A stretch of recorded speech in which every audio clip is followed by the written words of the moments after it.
Olá, amigos e amigas. Se você está vendo esse vídeo hoje, é porque a receita que eu resolvi inventar hoje deu certo. O que você está vendo na sua tela, na verdade, é soro de kefir. Eu já coei o kefir, tá ali embaixo, vocês estão vendo, em cima estão os búlgaros, embaixo tá o leite kefirado. Esse leite, eu vou lavar essa garrafa, esse vidro e vou botar para coar. E o produto vai ser o leite, o iogurte grego, como eu já mostrei no outro vídeo. E vai me sobrar o soro. Eu já também postei uma gelatina feita do soro do kefir, que na verdade não foi esse, foi um soro com um pouco de iogurte, como se fosse um iogurte líquido, certo? E vocês podem ver aqui no canal também. Porém, como vocês estão vendo, cada garrafa dessa tem 1,5 litro.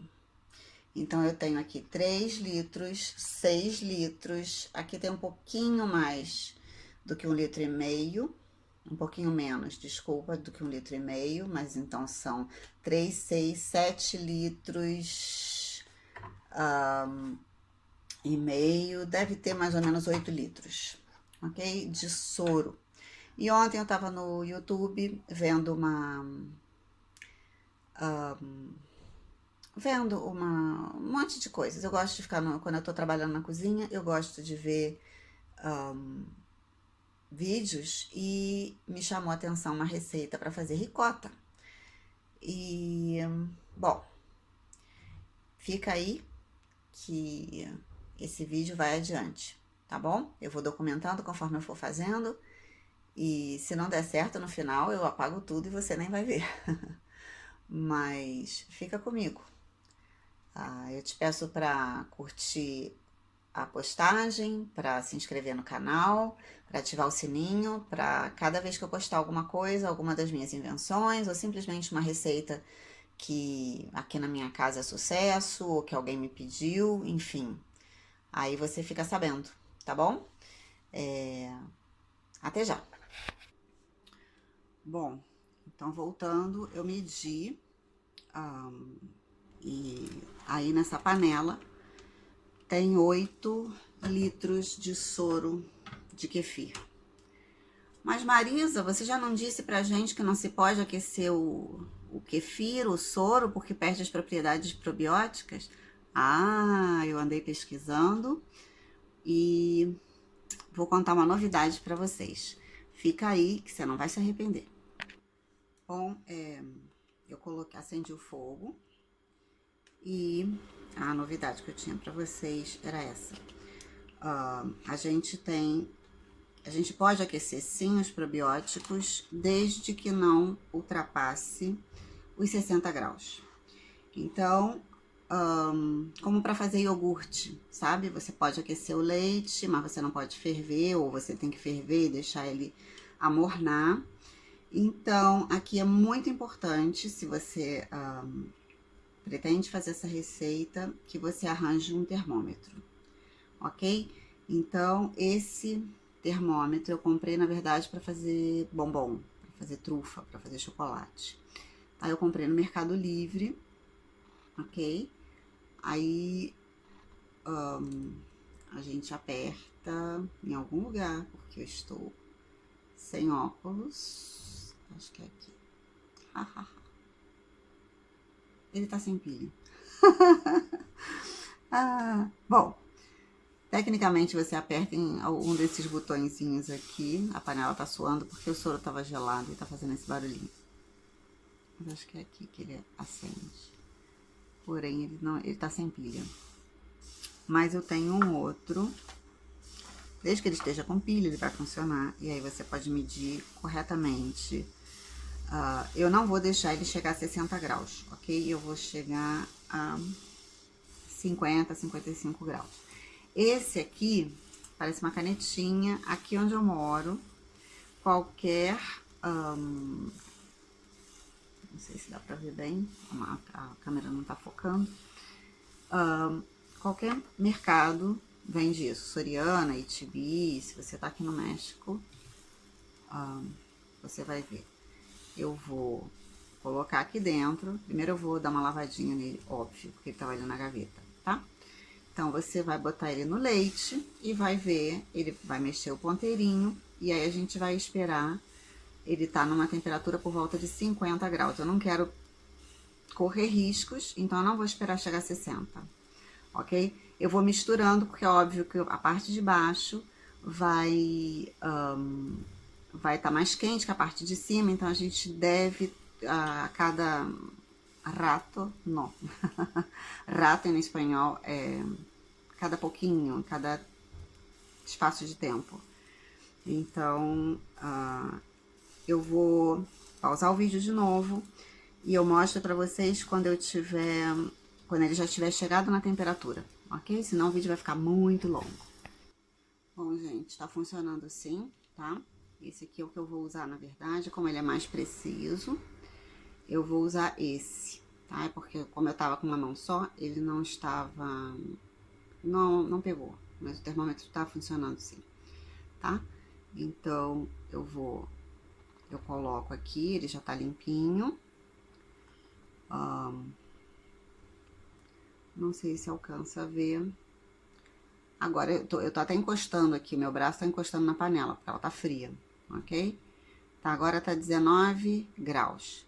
Então, eu vou medindo conforme vai passando o tempo e quando chegar em 50 graus, ó, tá subindo, tá vendo a temperatura? Alcançam ver? Baixa, porque por isso é que tem que ser remexido. Então, eu não vou mexer com o próprio termômetro, porque não vai dar certo. Então, eu vou mexer com, daqui a pouco, já tá em 21 graus. É rápido. Então, fica de olho aí no seu leite, vai medindo para não passar da temperatura, senão você vai perder os seus probióticos. Bom, já tá chegando na temperatura, eu só tô colocando para vocês verem que eu tô mexendo bem esse soro. E agora sim,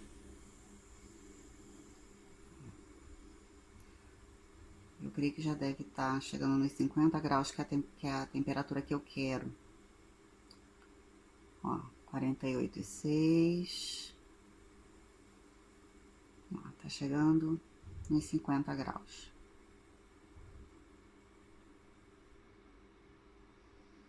E aí, ele varia um pouquinho. Eu vou esperar mais um minuto e vou apagar o fogo. Ó, chegou na temperatura, eu já apaguei o fogo e vamos para a próxima etapa. Aqui eu vou adicionar nessa hora 24 colheres de vinagre de álcool. Na receita que eu vi de ricota com soro de leite normal, dizia vinagre de maçã. Porém, esse aqui é o vinagre que eu tô usando, tá? Vinagre destilado branco. Ele pode ser consumido, ele pode ser usado para limpeza, mas enfim. Eu não quis usar o de maçã, o vinagre de maçã, porque eu já vi uma postagem sobre kombucha que você não deve botar vinagre de maçã porque ele pode ser bactericida. Então, poderia ter problema com os probióticos. Na verdade, eu não estou muito bem informada, então eu preferi não botar o de maçã, porque para fazer a kombucha, você, quando não tem o chá de arranque, segundo a postagem que eu vi, ela disse, quando você não tem, você pode botar um pouco de vinagre, mas vinagre de álcool, não põe de maçã, porque pode matar o seu Scooby. Então, eu não sei por que um e não outro, mas eu aqui resolvi botar o vinagre branco, vinagre de álcool, e não o vinagre de maçã, como estava na receita que eu vi, ok? Só explicando para vocês. Ainda falta mais um ingrediente, só um minuto. O próximo ingrediente é bicarbonato. É muito pouquinho. Agora, ele pode subir. Então, você deve mexer. Deve ser uma panela grande. E esse não subiu muito, por causa do vinagre e tudo, mas o bom é você estar com uma panela ou uma vasilha de plástico, que você tenha, alta, porque se ele der uma subidinha, você não vai ter problema de entornar, tá bom? O bicarbonato que eu usei é culinário, tá? Eu compro isso aqui no mercado, mas qualquer bicarbonato, na verdade, vai servir, tá bom? Só pra você saber. Então, agora isso aqui vai repousar, vai esfriar, vai ficar 4, 5, 6 horas. Aqui agora são 15 para as 3 da tarde. De noite, eu vou dar uma olhada, vou ver se já separou, para fazer, para coar esse soro. A parte sólida vai ser a minha ricota. E o soro, tem nas indústrias de laticínio, eles ainda usam esse soro ainda para fazer cottage, quer dizer, eles aproveitam o leite, o soro do soro, do soro, do soro, até não ter mais o que aproveitar e jogam fora. Aqui eu vou aproveitar esse soro do kefir para poder ter o benefício, né, do probiótico, porque estava se acumulando na minha geladeira. Vocês viram quantas garrafas estavam ali ocupando a minha geladeira, já tava incomodada mesmo fazendo gelatina de kefir e tudo. Então, eu resolvi, quando eu vi ontem a receita da ricota, eu resolvi testar. Então, se não for saboroso, se não for, vai ser uma tentativa que praticamente eu gastei um pouquinho de gás, eu gastei uma colherzinha de bicarbonato, que é uma coisa que eu já tenho em casa, eu não tive que comprar, e o vinagre, que eu também já tenho em casa, né? Então, se der certo, ótimo. Se não der certo, você nem vai ver esse vídeo, tá bom? Faltou o sal eu vou colocar depois que eu coar, porque senão eu vou ter que botar um monte de sal, porque muito vai na água, é uma bobagem, né? Desperdiçar sal, então eu vou esperar. Depois que eu coar, eu vou salgar ele a gosto, ou tem gente que faz pastinha de ricota, enfim, pode botar uma salsinha ou algo. Eu quero ver se sai a ricota, porque aqui onde a gente mora existe a ricota, mas não é bem o nosso paladar do Brasil, eu não gosto, então não encontrei uma marca que a gente tenha gostado, então vamos ver. Então, mais tarde a gente se fala, mais tarde a gente mostra o resultado desse soro aí, que vai ficar aí descansando. E até logo. Proveito. Bom,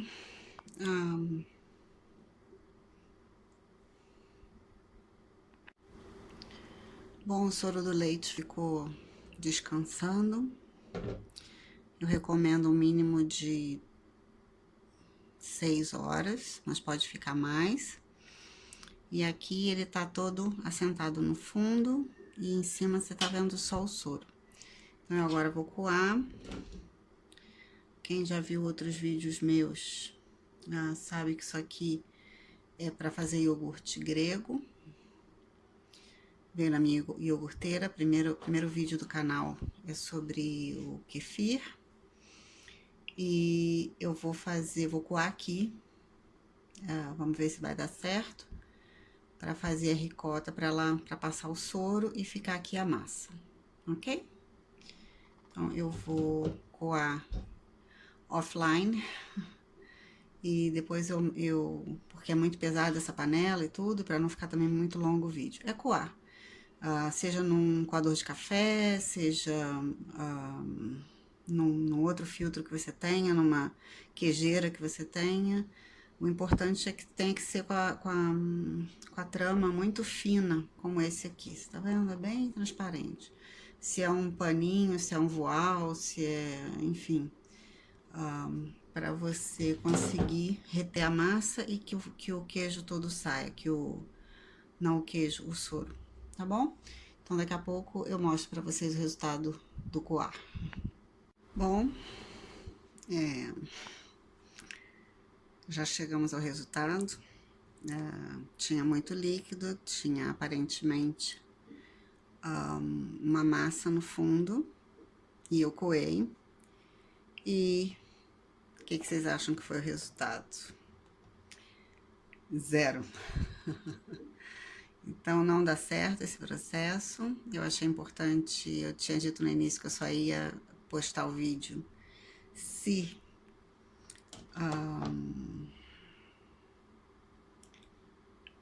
fosse... Bom, eu não ia postar, porque, enfim, no início do vídeo eu disse que eu só ia postar se desse certo, etc, que vocês não iam saber que eu tentei. Mas eu tive conversando com meu marido, que ele falou assim, não, é importante que as pessoas saibam que não dá certo, né? Para que elas nem tentem, para que elas vejam que tudo que você faz, nem tudo dá certo, porque parece que a internet é mágica, né? Quantas coisas a gente vê, por que com ele dá certo, comigo não dá, enfim, né? Tanta coisa aqui, ou ela tem mãos mágicas, tudo com ela dá certo. Então até a gente chegar numa receita que dá certo, a gente tem que passar por estágios que não dá certo, né? Por fracassos. É importante ter fracassos na vida. A gente aprende com os fracassos, a gente pode pensar, mas e se eu fizer assim, e se eu fizer assado? E aí a gente vai tentando, isso é na vida, isso é em todo lugar que a gente vai, num trabalho novo, a gente vai errar, a gente vai falhar, mas se a gente jogar a toalha, se a gente disser eu não consigo, aí não consegue mesmo. O não a gente já tem. Então eu coei a nossa ricota, eu tava louca para comer uma ricota, e melhor se fosse uma ricota de kefir, né? Uma ricota cheia de probióticos, cheia de coisas boas para a saúde, mas não deu certo, né? Então tá aqui o resultado. Nada. Eu fui coando, bom, no início era só soro mesmo, não ia sair nada, mas no final, quando passou, o que tinha era muito pouquinho, né, eu não mostrei, não fiz o vídeo porque eu achei que no final ia dar um terço desse coador, não deu, nem nada, não dá nem para raspar uma colherzinha aqui e comer.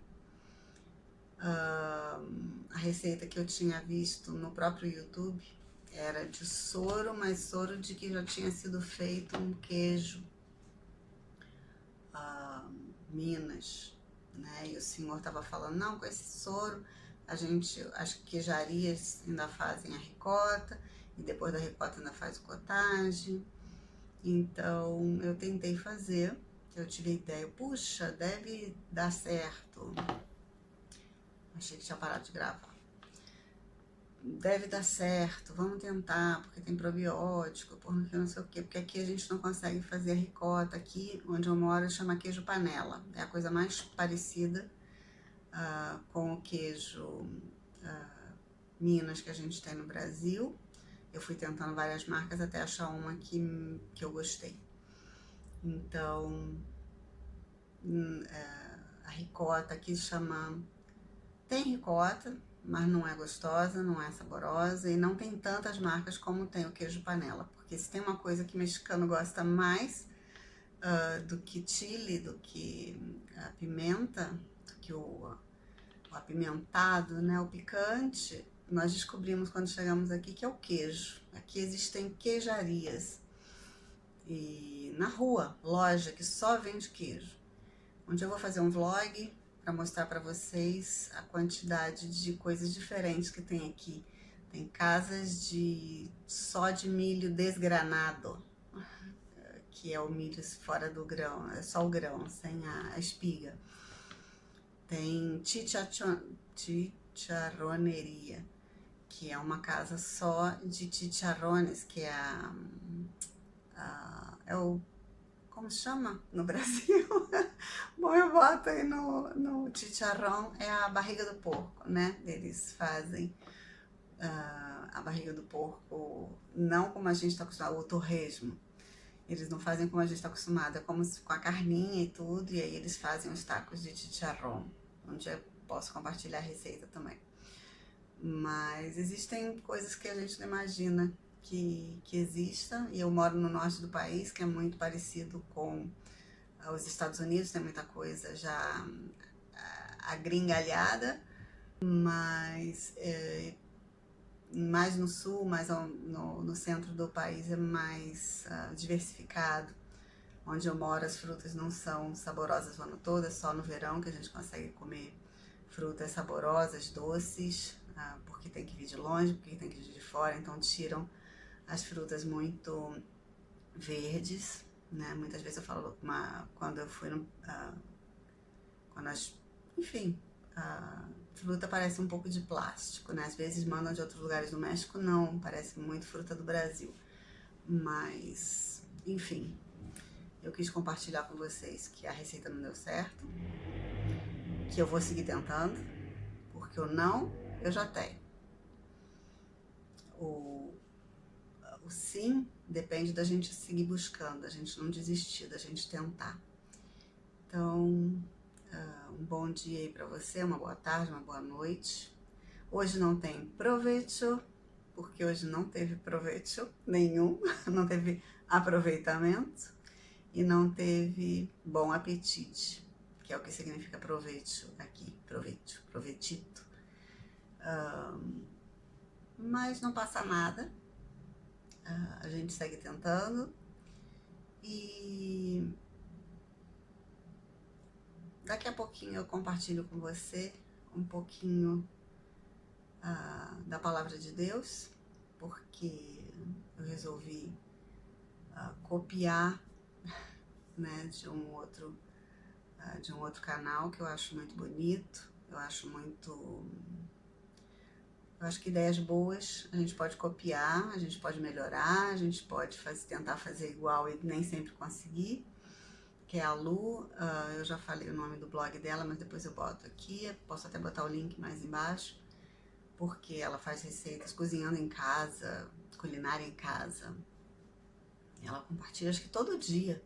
Ela é mais firme do que eu. Eu, uma vez por semana, se eu consigo, por causa de editar, porque eu faço sozinha. Esse vídeo vai sair um pouco longo, apesar de não ter receita de total, né? Não ter dado certo. Mas mesmo que a comida que a gente faça não dê certo, mesmo que fique salgada, mesmo que fique crua, né? Esse fim de semana minha sogra compartilhou. Eu comprei uma panela de pressão, mas não serviu o feijão. Aí depois ela falou, eu fiz o feijão e deu certo. Quer dizer, se ela tivesse, essa panela não presta, ou eu sou péssima cozinheira, não teria dado certo nunca, né? Ela tinha ficado com aquilo na cabeça de que não deu certo, né? Cris Galvão, um beijo pra você. Foi mais uma coisa que me ensinou essa semana, e com essa receita que não deu certo, me motiva a seguir tentando. Fazer uma ricota, fazer com o soro do leite ou de alguma outra maneira. E se não der para fazer ricota, a gente faz outra receita, né? Tem o Yakult para fazer, tem a gelatina para fazer, tem aquela gelatina do iogurte já mais líquido, que eu já fiz e já botei aqui no canal. E tem outras receitas que a gente pode seguir inventando, mesmo que não consiga fazer a ricota. Tá bom? Então daqui a pouquinho, alimento para o coração. Um beijo para você. Aproveite a vida. Desfrute da vida. Bom, eu ia compartilhar uma palavra de Deus, mas hoje é domingo, né? E hoje pela manhã desculpem a bagunça aqui atrás. Hoje é domingo, então a coisa que a casa fica meio... Final de semana a casa fica um pouco complicada.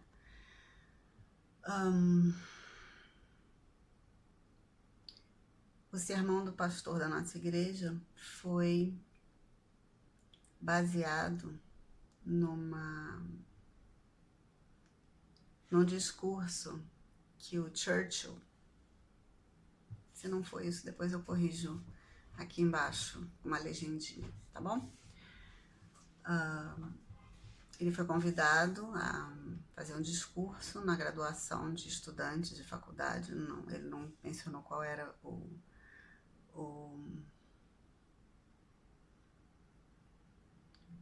qual era a faculdade, nem nada. Mas é impressionante como as coisas são, né? Como Deus fala em pequenas coisas, em coisas pequenas, num cicio suave, num sussurro, numa brisa. Ou ele pode falar em coisas gigantescas, né? Depende de como você vê. Então, o pastor falava isso, que esse discurso, ele foi convidado para discursar nessa graduação, nessa formatura, e ele se levantou quando foi chamado, muito aplaudido, óbvio, e aí quando ele chegou em frente, ele falou: nunca desista, nunca desista, nunca desista, e se sentou.